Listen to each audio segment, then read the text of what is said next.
And there's been a lot of movement going on the past couple of days, and so let's get right to it.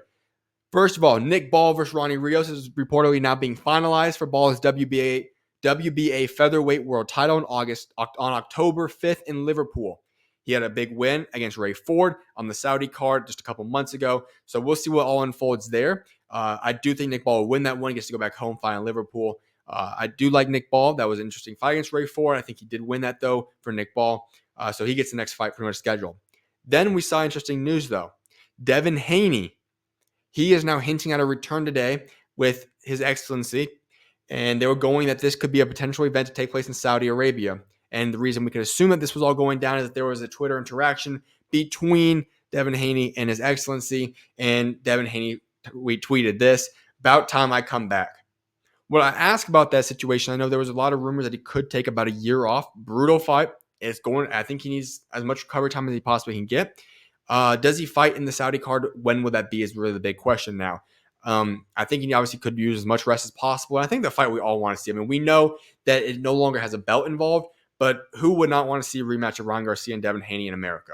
That's a massive fight. Seeing that unfold when Garcia's suspension is up is the fight that I think most people want to see. But if we see Devin Haney return, he's healthy and 100%, by all means, would love to see him go out there and fight.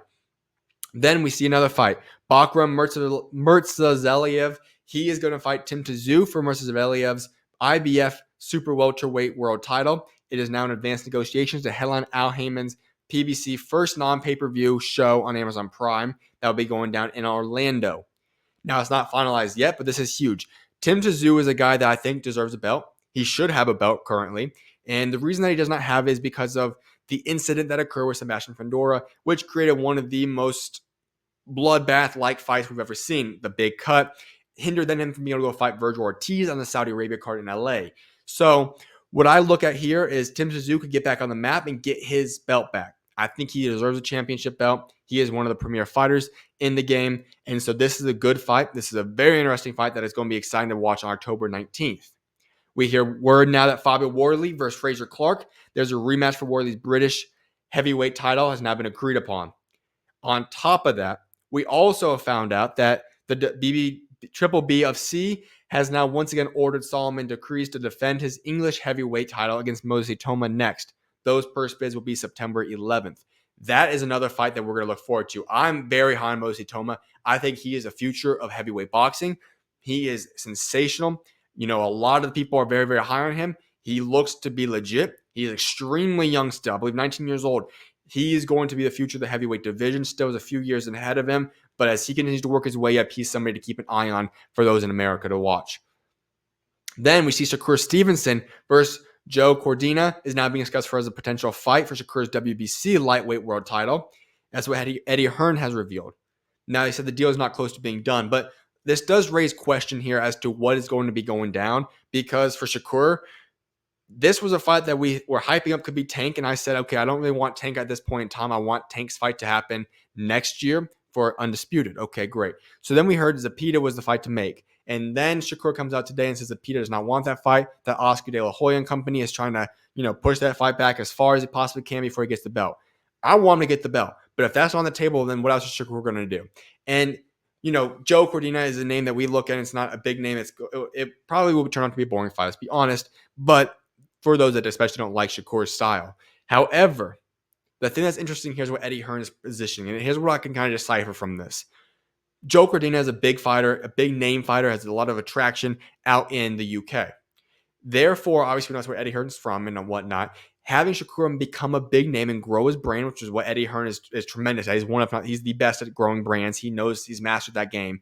Getting Shakur to now become a global brand is something that would be huge. We know Shakur does not have the knockout capabilities and whatnot to become the big name. A lot of people in America aren't the biggest fans of watching him fight. But if he can go get respect across the entire globe and by going into one of the biggest boxing markets in the world, which is in the UK, that would be mega for him. And so I think if you can go out there, make light work of Joe Cordina. I don't want to say light work because every fight, anything could happen. We know that's how boxing works. But if that is what can occur in that fight, that is something to definitely keep an eye on, because then you can see Shakur starts to grow up and build that global presence and brand. And all this will come together, hopefully, for an eventual Tank Davis-Shakur Stevenson fight. Another breaking news that we also saw is that on Boxer, Martin Bakole, he has named his 3 heavyweights that he is now targeting for his next fight. Those 3 fights are Zhilei Zhang, Ajet Caballel, and Joseph Parker. All 3 of those would be interesting fights. I think we can all admit that Zhilei Zhang, that's the fight that I think a lot of people would like to watch. 2 big guys with big time power going at it. That would be interesting to see.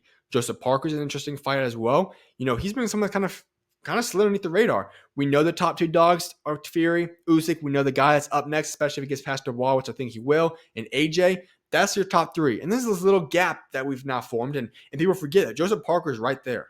He pretty much ended Deontay Wilder's career, and then he went and beat Zhilei Zhang, who then also officially pretty much ended Deontay Wilder's career. Parker's had a really good 6-month span there, and I think if we can see him fight another big fight soon, would be great, because there's this gap. He's kind of just independently sitting that number 4 spot because he's not quite ready to go. He doesn't have a chance to go fight AJ right now, nor does he have a shot to go and get Fury or Usyk, but he's also established himself far more to get some of those guys behind him. But if we can get a fight with a guy like Martin Bakole, Joseph Parker, I'd be a big fan of that. But my favorite of those groups right there, Zhilei Zhang, Martin Bakole, would be huge. Now, if that's for boxing news.